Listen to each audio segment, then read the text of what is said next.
What is going on, ladies and gentlemen? T to the M to the IDD. We are back with another video in the studio, and today is a little bit different. First, I have to give a shout out to Nikon because they sent me this Nikon ZFC camera to create more content on YouTube for you guys. So that's what this shoot is going to be all about. Going to have a one light setup to start off and then probably add a backlight. And I'm going to stay with the native lens that comes with this. So it's a 16 to 50, 3.5 to 6.3, and we're gonna see what it can do. But here to help me with this shoot, we've been trying to connect, y'all, probably for about 3 years now. So you know, it's finally happened. But we have Miss Sunny. So where can we find you at? On Instagram, you can find me at RealSunnie, RealSunnie. Okay, I'm gonna put that in the bottom left-hand corner. You ready? I'm ready. All right, let's do it. Let's talk light. Now, when it comes to your lighting setup, first and foremost, you need to have an understanding of what it is you want to get out of your light. The worst thing you can do is to just set up your light at any angle, direction, face it towards your subject and shoot. You're not going to have the most control, and you're kind of going to be at the mercy of the light and light pattern that you're getting from that. So in this particular shoot, we know we want to keep that light off of the background. So we have a few options in our kit to help us with that. Now, the first thing we're going to do is we're going to feather the light. And essentially, feathering the light just means that you are turning that light source away from your subject or your background. Typically in this situation, you may have your light camera left or camera right facing your subject, and therefore it's also facing the background. So by feathering that light, what we're doing is we're channeling that light more in this direction, so that light's going to come across, it's going to wash across our subject, and it's going to minimize the light that's hitting the background. Now, an added benefit in feathering the light is that in most light sources or most modifiers, you will have more of a hot spot in the center. Now, depending upon how many layers of diffusion, it may not be as apparent, but you're going to have your most even and softest light coming out of the perimeter of your modifier. So by feathering that light, we're really getting the most even light that's going to wash across our subject. So that light source is going to be more pleasing anyway. So the second thing we're going to do is we're going to add a grid. And a grid essentially is going to do the same thing as feathering, just in a more aggressive way. So by feathering the light and adding the grid, we're seeing to it that that light is going to come this way, and we're going to minimize the light that's hitting the background. Now, something that I do want to mention when it comes to grids, when you use grids on your subject, the light is going to be more contrasty. It's going to have more of a punch to it. That's just something to keep in mind. It's not a bad thing, but it is something to keep in mind.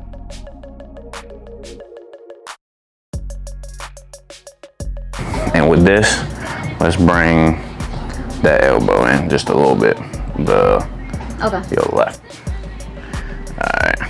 Yeah, perfect. 1, 2.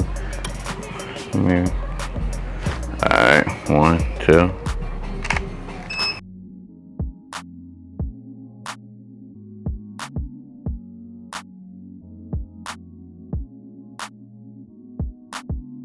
Let me see it. Yeah, that's perfect. Just something kind of chill like that. 1, 2.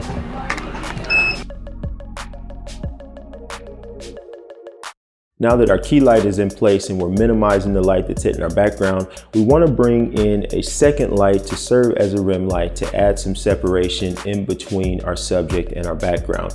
Anytime you have a really dark background, whether it's black or a dark gray, it really can help to have a rim light or a hair light, some sort of separation light, to carve your subject out of that background, so that way everything doesn't blend together. Now, it all comes down to taste and preference. You certainly don't have to do it. Some people don't like to. Some people always do. So it's totally up to you, but the second light can definitely help to add that little rim of light behind your subject, so that way there's that clear separation between your subject and your background.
2.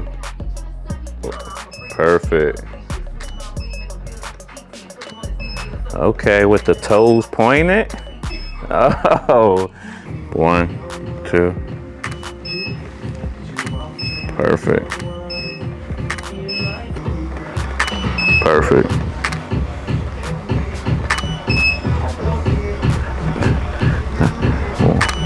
Perfect.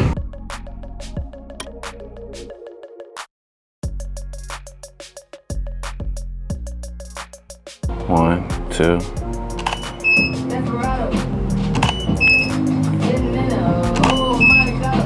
Yep.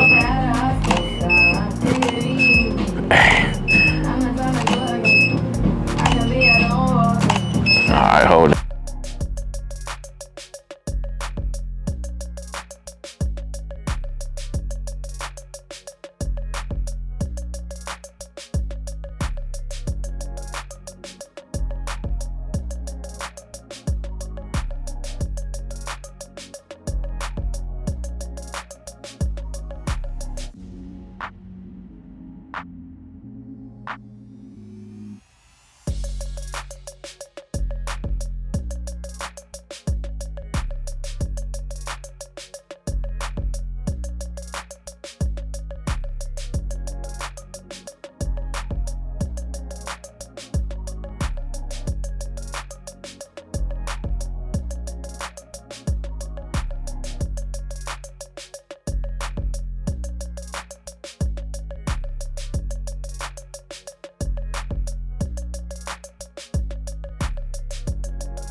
To the people. Uh-oh. Yeah, we're gonna make her talk. We're gonna do this again. Okay, so he verified, validated. Verified. Validated. We just made some magic. Made some magic late at night. So you happy with everything? We're gonna see the edits, then we're gonna talk. Oh. Hey, and listen. She on the homemade box. Now, look, she ain't fall through or nothing, so y'all know it's solid. Also only weigh 105 pounds. So 105 pounds, so capacity 105 right now. Tested and verified. All right, until the next shoot, I will see you in the next one.